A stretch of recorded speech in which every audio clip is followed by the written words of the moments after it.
নমস্কার বন্ধুরা, আশা করি সবাই খুব ভালো আছেন। স্বাগত লিপিকথায়। আজ শোনাবো আমাদের সকলের প্রিয় লেখক বিভূতিভূষণ বন্দ্যোপাধ্যায় রচিত গল্প পড়ে পাওয়া। গল্প পাঠ ভালো লাগলে দয়া করে গল্পের শেষে একটি লাইক দিতে ভুলবেন না। আর যে সকল শ্রোতা বন্ধুরা এখনও চ্যানেলটিকে সাবস্ক্রাইব করেননি, গল্প পাঠ ভালো লেগে থাকলে দয়া করে চ্যানেলটি সাবস্ক্রাইব করে নেবেন। শুরু করছি গল্প পড়ে পাওয়া।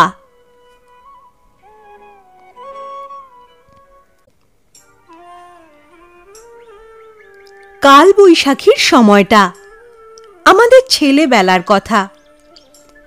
বিধু, সিধু, নিধু, তিনু, বাদল এবং আরও অনেকে দুপুরের বিকট গরমের পর নদীর ঘাটে নাইতে গিয়েছি। বেলা বেশি নেই। বিধু আমাদের দলের মধ্যে বয়সে বড়। সে হঠাৎ কান খাড়া করে বললে, ওই শোন। আমরা কান খাড়া করে শুনবার চেষ্টা করলাম। কিছু শুনতে বা বুঝতে না পেরে বললাম, কি রে? বিধু আমাদের কথার উত্তর দিলে না, তখনও কান খাড়া করে রয়েছে। হঠাৎ আবার সে বলে উঠল, ওই শোন। আমরাও এবার শুনতে পেয়েছি। দূর পশ্চিম আকাশে ক্ষীণ গুড়গুড় মেঘের আওয়াজ। নিধু তাচ্ছিল্যের সঙ্গে বললে, ও কিছু না। বিধু ধমক দিয়ে বলে উঠল, কিছু না মানে? তুই সব বুঝিস কি না? বৈশাখ মাসে পশ্চিম দিকে ওরকম মেঘ ডাকার মানে তুই কিছু জানিস? ঝড় উঠবে, এখন জলে নামবো না, কাল বৈশাখী। আমরা ততক্ষণে বুঝতে পেরেছি ও কি বলছে। কাল বৈশাখীর ঝড় মানেই আম কুড়োনো। বারুজ্জেদের মাঠের বাগানে চাঁপাতলির আম এ অঞ্চলে বিখ্যাত। মিষ্টি কি এই সময় পাকে। ঝড় উঠলে তার তলায় ভিড়ও তেমনি। যে আগে গিয়ে পৌঁছতে পারে তারই জয়। সবাই বললাম, তবে থাক। কিন্তু তখনও রোদ গাছপালার মাথায় দিব্যি রয়েছে। আমাদের অনেকের মনের সন্দেহ এখনো দূর হয়নি। ঝড় বৃষ্টির লক্ষণ তো কিছু দেখা যাচ্ছে না, তবে বহু দূরাগত ক্ষীণ মেঘের আওয়াজ শোনা যাচ্ছে। ওরই ক্ষীণ সূত্র ধরে বোকার মতো চাঁপাতলির তলায় যাওয়া কি ঠিক হবে? বিধু আমাদের সকল সংশয় দূর করে দিলে। যেমন সে চিরকাল আমাদের সকল সংশয় দূর করে এসেছে, ঠিক তেমনি সে জানিয়ে দিলে যে সে নিজে এক্ষুনি চাঁপাতলার আমতলায় যাচ্ছে। যার ইচ্ছে হবে সে ওর সঙ্গে যেতে পারে। এরপর আর আমাদের সন্দেহ রইল না। আমরা সবাই ওর সঙ্গে চললাম। অল্পক্ষণ পরেই প্রমাণ হলো ও আমাদের চেয়ে কত বিজ্ঞ।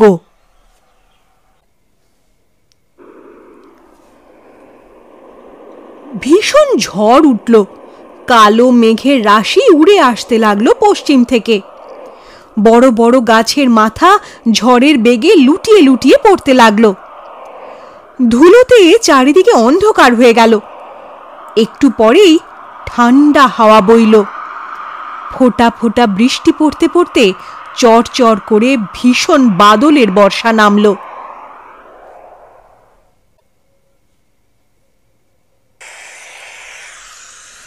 বড় বড় আমবাগানের তলাগুলি ততক্ষণে ছেলে মেয়েতে পূর্ণ হয়ে গিয়েছে। আম ঝরছে শিলাবৃষ্টির মতো। প্রত্যেক ছেলের হাতে এক এক বোঝা আম। আমরাও যথেষ্ট আম কুড়ুলাম। আমের ভারে নুয়ে পড়লাম এক একজন। ভিজতে ভিজতে কেউ অন্য তলায় চলে গেল, কেউ আবার বাড়ি চলে গেল আমের বোঝা নামিয়ে রেখে আসতে। আমি আর বাদল সন্ধ্যের অন্ধকারে নদীর ধারের পথ দিয়ে বাড়ি ফিরছি। পথে কেউ কোথাও নেই। ছোট বড় ডালপালা পড়ে পথ ঢেকে গিয়েছে। পাকা নোনা শুদ্ধ নোনা গাছের ডাল কোথায় উড়ে এসে পড়েছে। কাঁটাওয়ালা সাই বাবলার ডালে পথ ভর্তি। কাঁটা ফুটবার ভয়ে আমরা ডিঙিয়ে ডিঙিয়ে পথ চলছি আধো অন্ধকারের মধ্যে। এমন সময় বাদল কি একটা পায়ে বেঁধে হুঁচট খেয়ে পড়ে গেল। আমায় বললে, দেখ তো জিনিসটা কি? আমি হাতে তুলে দেখলাম একটা ছোট টিনের বাক্স, চাবি বন্ধ। এই ধরনের টিনের বাক্সকে পাড়াগাঁ অঞ্চলে বলে ডবল টিনের ক্যাশ বাক্স। টাকা কড়ি রাখে পাড়াগাঁয়, এ আমরা জানি। বাদল হঠাৎ বড় উত্তেজিত হয়ে পড়ল, বললে, দেখি দেখি জিনিসটা। দেখ তো, চিনিস? চিনি, ডবল টিনের ক্যাশ বাক্স। টাকা কড়ি থাকে না? তাও জানি। এখন কি করবি? সোনার গহনাও থাকতে পারে, ভারী দেখেছিস কেমন?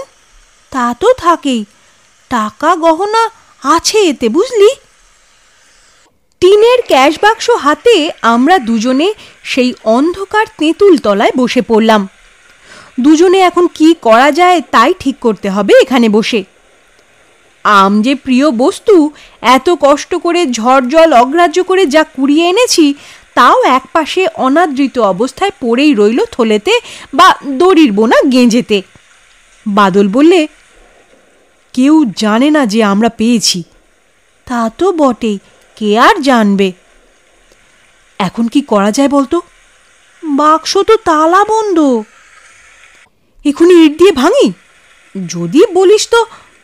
উফ, না জানি কত কি আছে রে এর মধ্যে। তুই আর আমি দুজনে নেব, আর কেউ না। খুব সন্দেশ খাবো। ঝড়ের ঝাপটা আবার এলো। আমরা তেঁতুল গাছের গুড়িটার আড়ালে গিয়ে আশ্রয় নিলাম। তেঁতুল গাছে ভূত আছে সবাই জানে, কিন্তু ভূতের ভয় আমাদের মন থেকে চলে গিয়েছে। অন্যদিকে আমাদের দুজনের সাধ্য ছিল না এ সময় আমরা গাছতলায় বসে থাকি। বাদল বললে, শীতে কেঁপে মরছি, কি করা যাবে বলতো? বাড়ি কিন্তু নিয়ে যাওয়া যাবে না, তাহলে সবাইকে ভাগ দিতে হবে, সবাই জেনে যাবে। কি করবি? আমার মাথায় তো কিছু আসছে না রে। ভাঙি তালা, ইট নিয়ে আসি, তুই থাক এখানে। না না, এই তালা ভাঙিস নে, ভাঙলি তো গেল। অন্যায় কাজ হয় তালা ভাঙলে, ভেবে দেখ। কোনো গরিব লোকের হয়তো আজ তার কি কষ্ট হচ্ছে, রাতে ঘুম হচ্ছে না, তাকে ফিরিয়ে দেব বাক্সটা। বাদল ভেবে বললে, ফেরত দিবি? দেব ভাবছি। কি করে জানবি কার বাক্স? চল, সেই মতলব বার করতে হবে, অধর্ম করা হবে না। এক মুহূর্তে দুজনের মত বদলে গেল। দুজনেই হঠাৎ ধার্মিক হয়ে উঠলাম। বাক্স দেওয়ার কথা মনে আসতেই আমাদের অদ্ভুত পরিবর্তন হলো। বাক্স নিয়ে জল ঝড়ে ভিজে সন্ধ্যার পর অন্ধকারে বাড়ি চলে এলাম। বাদলদের বাড়ির বিচুলি গাদায় লুকিয়ে রাখা হলো বাক্সটা। তারপর আমাদের দলের এক গুপ্ত মিটিং বসলো বাদলদের ভাঙা নাট মন্দিরের কোণে। বর্ষার দিন, আকাশ মেঘে মেঘাচ্ছন্ন, ঠান্ডা হাওয়া বইছে। জ্যৈষ্ঠ মাসের প্রথম, সেই কালবৈশাখীর ঝড় বৃষ্টির পরই বাদলা নেমে গিয়েছে। একটা চাঁপা গাছের ফোটা চাঁপা ফুল থেকে বর্ষার হাওয়ার সঙ্গে মিষ্টি গন্ধ ভেসে আসছে। ব্যাঙ ডাকছে নরহরি বৈষ্ণবের ডোবায়। আমাদের দলের সর্দার বিধুর নির্দেশ মতো এই মিটিং বসেছিল। বাক্স ফেরত দিতেই হবে, এ আমাদের প্রথম এবং শেষ প্রস্তাব। মিটিংয়ে সেই প্রস্তাব পেশ করার আগেই মনে মনে আমরা সবাই সেটি মেনেই নিয়েছিলাম। বিধুকে জিজ্ঞেস করা হলো বাক্স ফেরত দেওয়া সম্বন্ধে আমাদের সকলেই একমত, অতএব এখন উপায় ঠাউরাতে হবে বাক্সের মালিককে খুঁজে বার করবার। কারও মাথায় কিছু আসে না। এ নিয়ে অনেক জল্পনা কল্পনা হলো। যে কেউ এসে বলতে পারে বাক্স আমার, কি করে আমরা প্রকৃত মালিককে খুঁজে বার করব? মস্ত বড় কথা, কোনো মীমাংসাই হয় না। অবশেষে বিধু ভেবে ভেবে বললে, এই মতলব বার করেছি, ঘুড়ির মাপে কাগজ কেটে নিয়ে আয় দেখি। বলেছি তো, বিধুর হুকুম অমান্য করার সাধ্য আমাদের নেই। 2-3খানা কাগজ ওই মাপে কেটে ওর সামনে হাজির করা হলো। বিধু বললে, লেখ, বাদল লিখুক, ওর হাতের লেখা ভালো। বাদল বললে, কি লিখবো বলো? লেখ, বড় বড় করে লেখ, বড়দের হাতের লেখার মতো, বুঝলি? আমি বলে দিচ্ছি। বলো। আমরা একটা বাক্স কুড়িয়ে পেয়েছি। যার বাক্স তিনি রায়বাড়িতে খোঁজ করুন। ইতি বিধু সিধু নিতু তিনু। আমি আর বাদল আপত্তি করে বললাম, বারে, আমরা কুড়িয়ে পেলাম আর আমাদের নাম থাকবে না বুঝি? আমাদের ভালো নাম লেখো। বিধু বললে, লিখে দাও, ভালোই তো, ভালো নাম সবারই লেখো। 3খানা কাগজে লিখে নদীর ধারের রাস্তায় ভিন্ন ভিন্ন গাছে বেলের আঠা দিয়ে মেরে দেওয়া হলো। 2-3 দিন কেটে গেল, কেউ এলো না। 3 দিন পরে একজন কালো মতো রোগা লোক আমাদের চণ্ডী মণ্ডপের সামনে এসে দাঁড়ালো। আমি তখন সেখানে বসে পড়েছি। বললাম, কি চাও? বাবু, ঈদ-ভীষণ কার নাম? আমার নাম। কেন, কি চাই? একটা বাক্স আপনারা কুড়িয়ে পেয়েছেন। আমার নামের বিকৃত উচ্চারণ করাতে আমি চটে গিয়েছি। তখন বিরক্তভাবে বললাম, কিরকম বাক্স? কাঠের বাক্স। না, যাও। বাবু, কাঠের নয়, কাঠের নয়, টিনের বাক্স। কি রঙের টিন? কালো। না, যাও। বাবু দাঁড়ান, বলছি। মোর ঠিক মনে হচ্ছে না, এই রাঙা মতো। না, তুমি যাও। লোকটা অপ্রতিভভাবে চলে গেল। বিধুকে খবরটা দিতেই সে বললে, ওর নয় রে, লোভে পড়ে এসেছে, ওর মতো কত লোক আসবে। আবার 3 দিন কেটে গেল। বিধুর কাছে একজন লোক এলো। তারপরে তারও বর্ণনা মিলল না। বিধু তাকে বিদায় দিলে পত্রপাঠ। যাওয়ার সময় সে নাকি শাসিয়ে গেল, চৌকিদারকে বলবে, দেখে নেবে আমাদের, ইত্যাদি ইত্যাদি।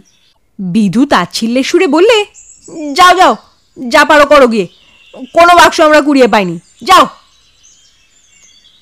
আর কোনো লোক আসে না। বর্ষা পড়ে গেল ভীষণ। সেবার আমাদের নদীতে এলো বন্যা। বড় বড় গাছ ভেসে যেতে দেখা গেল নদীর স্রোতে। 2-1টা গরুও আমরা দেখলাম ভেসে যেতে। অম্বরপুর চরের কাপালিরা নিরাশ্রয় হয়ে গেল। নদীর চরে ওদের ছোট ছোট ঘরবাড়ি সেবারেও দেখে এসেছি। কি চমৎকার পটলের আবাদ, কুমড়োর ক্ষেত, লাউ কুমড়ো মাচা ওদের চরে।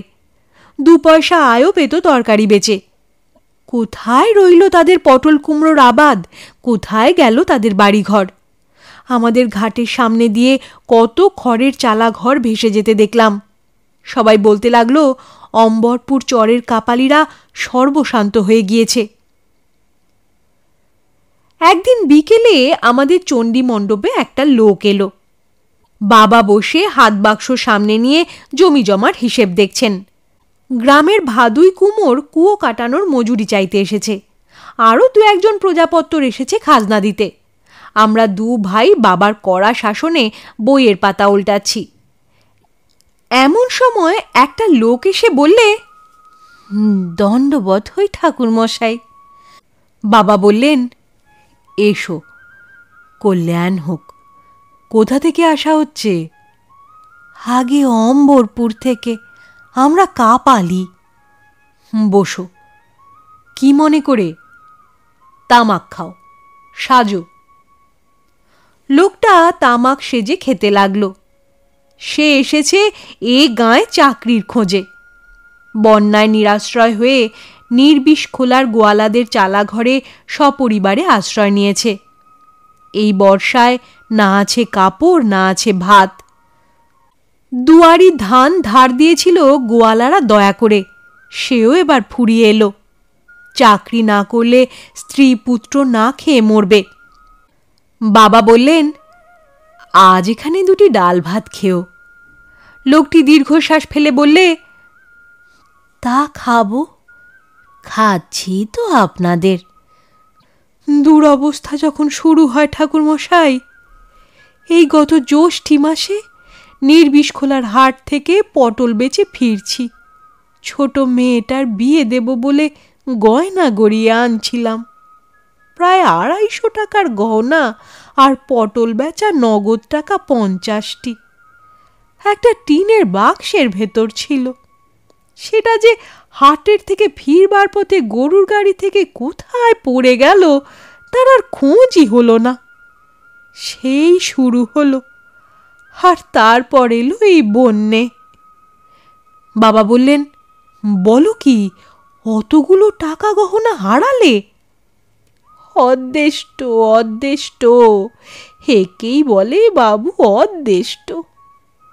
আজ সেগুলো হাতে থাকলে। আমি কান খাড়া করে শুনছিলাম, বলে উঠলাম, কি রঙের বাক্স? সবুজ টিনের। বাবা আমাদের বাক্সের ব্যাপার কিছুই জানেন না। আমায় ধমক দিলেন, তুমি পড়ো, তোমার সে খোঁজে কি দরকার? কিন্তু আমি ততক্ষণে বইপত্তর ফেলে উঠে পড়েছি। একেবারে এক ছুটে বিধুর বাড়ি গিয়ে হাজির। বিধু আমার সব কথা শুনলে, বললে, দাঁড়া, সিধু আর তিনুকেও নিয়ে আসি, ওরা সাক্ষী থাকবে কি না। বিধুর খুব বুদ্ধি আমাদের মধ্যে, ও বড় হলে উকিল হবে, সবাই বলতো। আধ ঘন্টার মধ্যে আমাদের চণ্ডী মণ্ডপের সামনে বেশ একটি ছোটখাটো ভিড় জমে গেল। বাক্স ফেরত পেয়ে সে লোকটা যেন কেমন হকচকিয়ে গেল, চোখ দিয়ে জল পড়তে লাগলো, কেবল আমাদের মুখের দিকে চায় আর বলে, ঠাকুর মশাই, আপনারা মানুষ না, দেবতা, দেবতা, গরিবের ওপর এত দয়া আপনাদের। বিধু অত সহজে ভুলবার পাত্র নয়। সে বললে, দেখে নাও মালপত্র সব ঠিক আছে কিনা, আর এই কাকাবাবুর সামনে আমাদের একটা রসিদ লিখে দাও, বুঝলে? কাকাবাবু, আপনি একটু কাগজ দিন না ওকে, লিখতে জানো তো? না। ও উকিলই হবে বটে। আমার বাবা এমন অবাক হয়ে গেলেন ব্যাপার দেখে যে তার মুখ দিয়ে একটি কথাও বেরুলো না। শেষ হলো গল্প। গল্প পাঠ ভালো লেগে থাকলে দয়া করে চ্যানেলটি সাবস্ক্রাইব করে নেবেন, আর বেল বাটনটি প্রেস করলে আমার পরবর্তী গল্পের নোটিফিকেশন আপনারা পেয়ে যাবেন। আপনারা চাইলে গল্পটিকে আপনাদের বন্ধুবান্ধব প্রিয়জনদের সাথে শেয়ার করে নিতে পারেন। সবাই খুব ভালো থাকবেন, সুস্থ থাকবেন। অনেক ধন্যবাদ।